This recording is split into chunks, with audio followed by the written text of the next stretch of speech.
Hey there, everybody. Coming to you today with a different type of video that has to do with the industry that I work in. And it's been an interest of mine for quite some time. That's the topic of malls, shopping malls, specifically in the United States, and why it is that they're dying.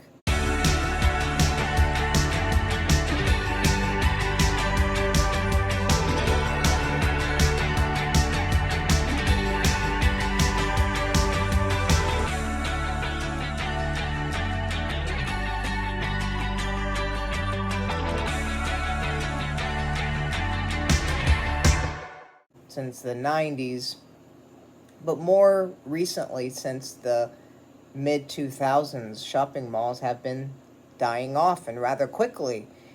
However, the shopping mall is not entirely going away, and I'll get to that and why at the end of this video. Well, most shopping malls started popping up in the late 1950s. That's when the concept of the modern day shopping mall started. Before then, you had your standalone stores, you had little plazas, things of that sort.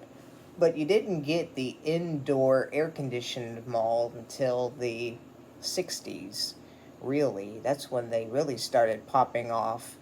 And then through the 70s and 80s, they became very popular. And the concept of a shopping mall is a great idea. However, for our society, especially here in the Western world, it's becoming less and less popular for a variety of reasons, but mostly because we've fallen into this fascination as a society that we need to buy everything online. But like I said, there's more to it than just that. But places like Amazon have certainly contributed to killing off malls. In fact, it's not even uncommon once a mall dies for Amazon to purchase that dead mall, bulldoze it, and then turn it into a distribution center. The concept is a great idea because, you know, we all need to shop, we all need to go out and buy the things that we need to, and it's very convenient to go to one location where we can access everything we need. Clothing, tools, little knickknacks, maybe a movie theater, see Santa, for instance, if we have kids, like during the holidays. So it's nice to have everything conveniently located to one another. The idea of the shopping mall was a great one, as I had mentioned, and for several decades it was very successful. We built way too many malls to start with. I think it was in 1992, there were 48 malls within a 90-minute distance from one another. That's quite a few malls close to one another. That we're talking about these big, gigantic shopping mall complexes that we all go to with a directory, with over 80 stores, that sort of thing. Between 1956 and 2005, there were over 1,500 shopping malls. And that's in the United States. And that doesn't include after 2005, which typically, I think it was around 2010. I believe that was the last year that an actual indoor shopping mall was made in the United States. That's when building them pretty much died off in 2010. But 1,500 malls is quite a bit, especially for a concept that is now starting to die out. Now, of course, they had no way of knowing the future, so, they built many. But to get into the other reasons as to why shopping malls are dying, is not just the fact that Amazon is present and taking so much business, and it's so much easier because now businesses from overseas who have merchandise can ship through Amazon now, as many of them do, especially in China. But demographics, these big, giant regional malls were typically put into, suburbs with a lot of people, middle to high income earners, throughout the 50s, 60s, and 70s. And it was probably around the late 70s when demographics severely started to change for many. For some, it was earlier, but for a lot. And so malls are typically, for most part, especially department stores, they typically cater to middle class. But with demographic changes, a lot of neighborhoods and a lot of towns have started going downhill, especially as of late, especially with the economy, COVID, that really took a turn. We saw many shopping malls start to die off in the COVID pandemic. Your demographic changes with your lower income really started in the in the late 70s, early 80s, and then the spiral just continued downwards. So you had these malls that were in decently middle class neighborhoods, and now you have majority low income, and so it just really puts a strain on the mall because the mall can't cater to those types of people because the prices are so high.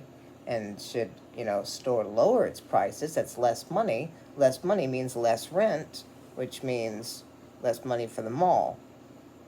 And that's a problem. And with the demographic changes, when you get a lower income neighborhood, most of the time you also get higher crime rates. 2 teenagers and 1 adult are charged in connection with the deadly shooting at the Mall of America. A 19-year-old was killed inside the Nordstrom store last Friday night. Because people are resorting to other methods of gaining money, such as drug dealing and things of that sort. And so you start getting things like shootings and stabbings and things like that at malls. And then you get things like car thefts, which we refer to as motor vehicle thefts. And it just it exacerbates the situation. So that's how we get where we are today. So really, it's a combination of demographic changes due to lower income, higher crime rates, and in the 2000s, the internet, with Amazon and other places like that taking off. For me personally, I like shopping malls still because I like that I can actually go to the mall and actually see something and try it, make sure that it works or it fits or what have you, and then that way I can leave right then and there with it. But a lot of times I have been guilty, of course, as we all have, of buying online, especially from Amazon. The wait time used to be very long. I think that's what helped malls really stay competitive for a short period of time, because the mall would say, well, you're not going to get that for 7 to 10 business days, but you can come here and get it right now and make sure it actually fits, not have to risk sending it back. But now you have things with Amazon like try before you buy. They have, free 2-3 day delivery. You pay extra money, they'll even overnight it, whatever the case may be. And even if it doesn't work, you typically return it. So that right there kind of killed off the whole, come to us because you can get it now at the mall sort of thing. I think some parts of this could have been avoided back in the earlier days, especially back in the 80s. Because typically what would happen also is that you would get a mall that was already in existence. And it wouldn't even have had to have been there for a long period of time either. So, let's say that a shopping mall was built in 1978. And then you had a mall that was built in 1980. And they would literally build it like 15 minutes right down the road from that original mall. Well, when you open up a bigger, newer, more,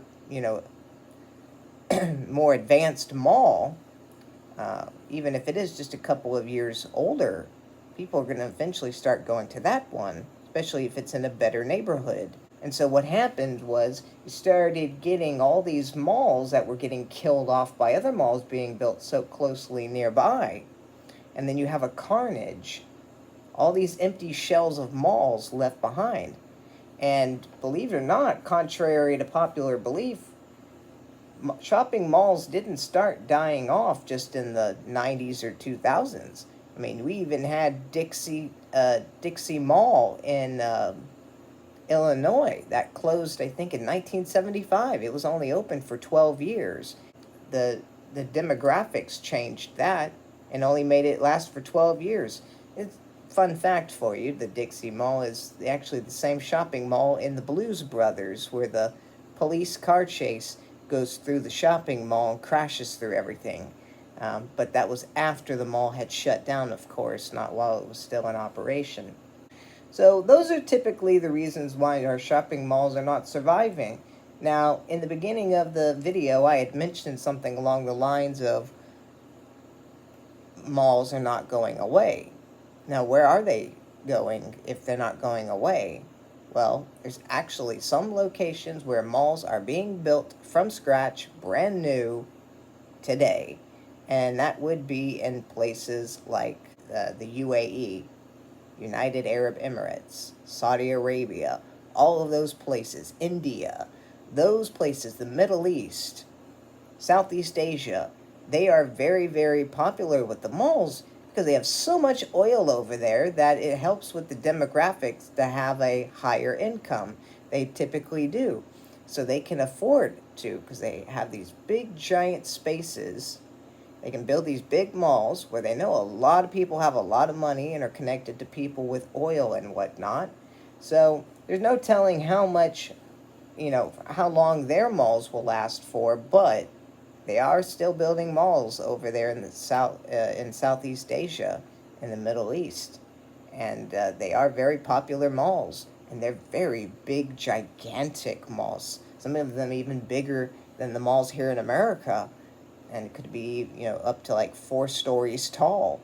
They make them these big mega complexes, these humongous water fountains and all these name brands that are popular that you just don't really hear about if you're middle class because it's a brand that's way too expensive that you would never even spend that much money, and that's why you never hear about it, but they're still very popular brands.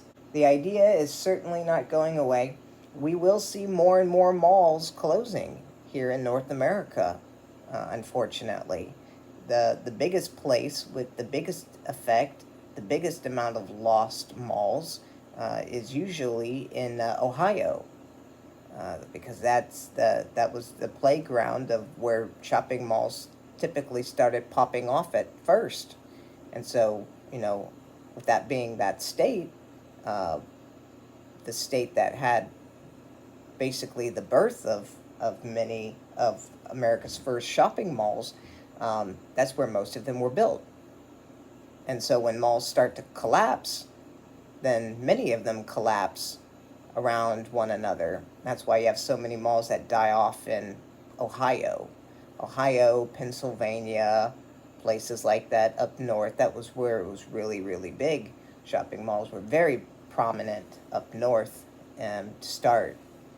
We will have other malls that will continue to hold on and will be successful. There are a couple of shopping malls, specifically around the Houston area, that are very popular and are very successful, and some that are holding on and managing for now. And they will continue to be around for several more decades, if not longer. But the idea of having a new mall built in the United States anytime soon is probably very far and few between. You do have some places like Tanger Outlets and places like that where the concept does work to a degree and is a little bit more successful. But again, even those will become far and few between eventually because, again, it might be, it might be outside and not inside, but it's still the same concept of a shopping mall. And when you're in a place like Texas, for instance, and it gets very, very hot in the summer, you're going to prefer those shopping malls that are inside because of the air conditioning. Thanks for tuning in. Hope it answered a lot of questions that you might have had and interests that you had in the American shopping mall and why it's dying off. I'll try to make some more videos and hope you have a great rest of your year. So have a great new year, and we'll be talking to you later.